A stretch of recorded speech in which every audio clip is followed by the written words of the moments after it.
Hi, y'all. It's Kathleen, and it is Saturday once again, and I'm here to give you the delightful story of one of my I'm too fat for that stories.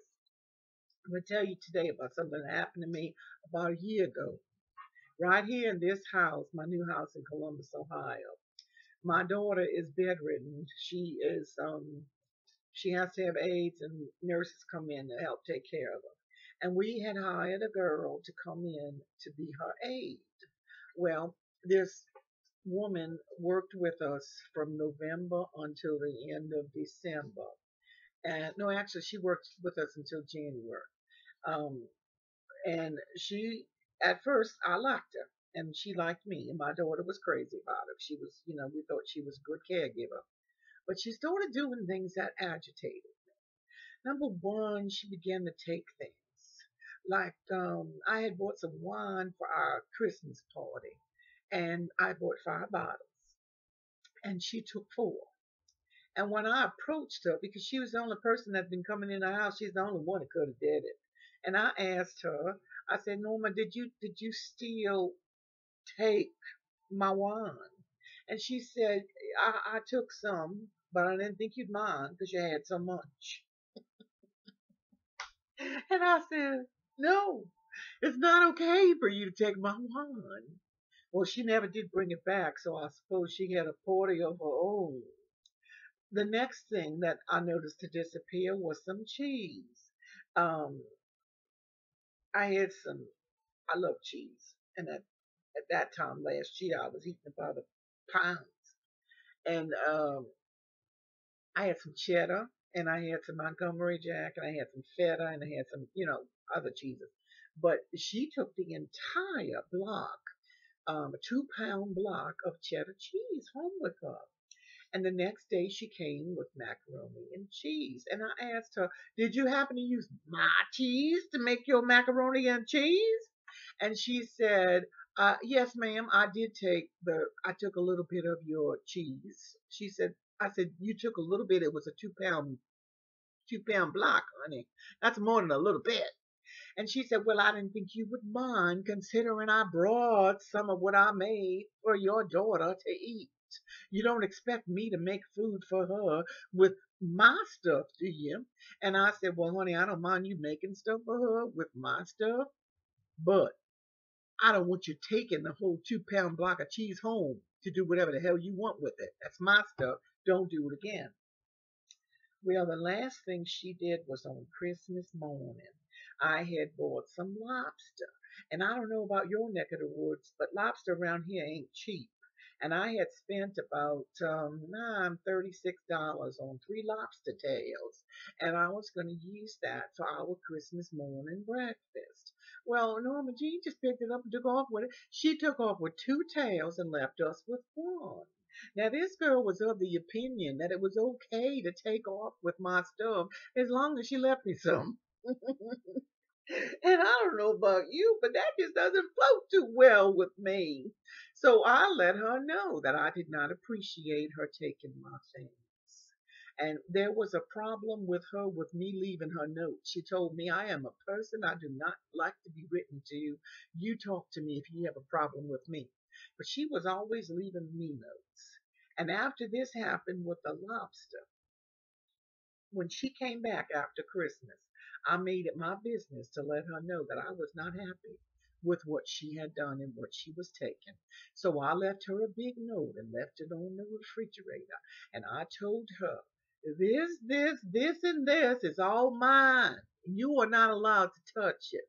Now you are at liberty to make food in my house, but you are not at liberty to take any of my food. And I said this in a letter, while apparently she did not like my little note. And she became very mean and nasty to me after that. And I put up with it because I figured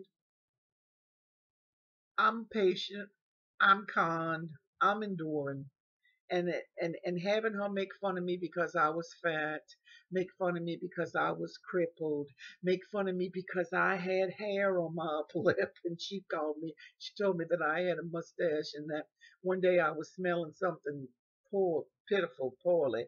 And she said, I guess it's the hair on your upper lip. She was nasty to me. And I put up with her because I figured she was here to do a job, and I wanted her going, but my daughter didn't, and it was up to my daughter to fire her. But this one particular day, I saw her mopping the floor with the mop bucket, with the putting a nasty old mop in the bucket that she used to give my daughter a bath. Well, when I saw that, I told her, you can't do that. I said, that mop bucket, now I'm going to have to go find another bucket so that you can have it to do her bath. But she said, don't tell me, I know what I'm doing, old woman. Stay out of my way. And then she walked away from me. Well, I wasn't going to let her talk to me like that. Mary, I don't mind people calling me an old woman as long as they're saying you're a nice old lady. Or you're such a sweet old lady. I don't mind that. But you don't get to say, get out of my way, old woman. I don't appreciate that. Well, I followed her into my daughter's room and I stood in the doorway and I told her, you don't get to talk to me like that. You're in my house. You owe me some respect.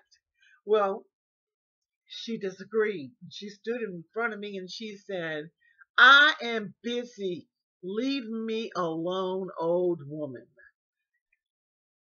Slammed the door in my face. I was sitting in the rock in the road, the wheelchair.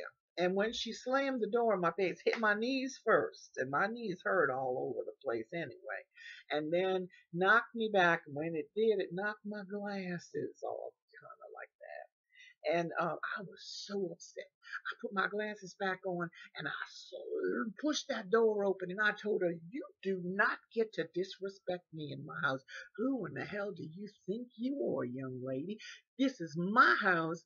You owe me respect, and what you just did was not respectful.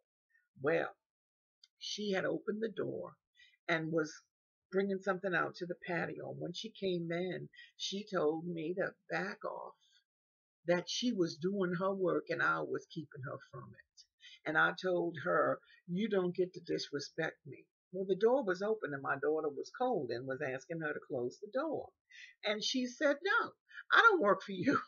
And I said, well, who do you think you work for? And she said, well, I work for the agency that sends me here and I don't have to do what you tell me to do. So I got up and I closed the door myself. And then while I was standing, this girl who was about 35 years old got right up in my face to face, about this close to my face. She was that close. And chest to chest. And she looked up at me and she said, you feeling froggy, old woman? You want to jump? And I looked at her and I said, what in the world are you talking about? I didn't have any idea what she was saying. Well, my daughter did. And my daughter said, Mama, sit down. And I said, what is she talking about? And so Norma said it again. You feeling froggy, old woman? You want to jump? And I said, what in the hell are you talking about? And my daughter said, sit down, Mama. She wants to beat you up. She's ready to fight with you. She wants to low down with a hoe down. You better look like taking off. Get it out of here before she hurts you. And I said, oh, no, you did not. And I stood her to the face and I said, I am old enough to be your mother. And I am in a wheelchair. And you don't have the respect for me.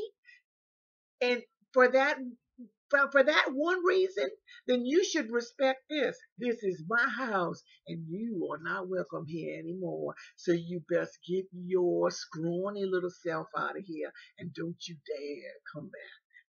Well, that girl grabbed her stuff and she got the hell out of Dodge.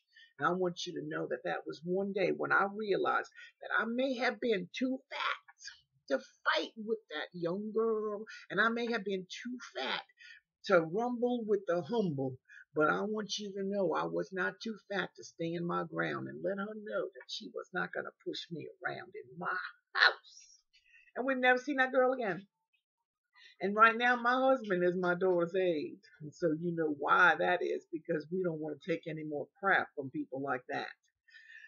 Oh my goodness.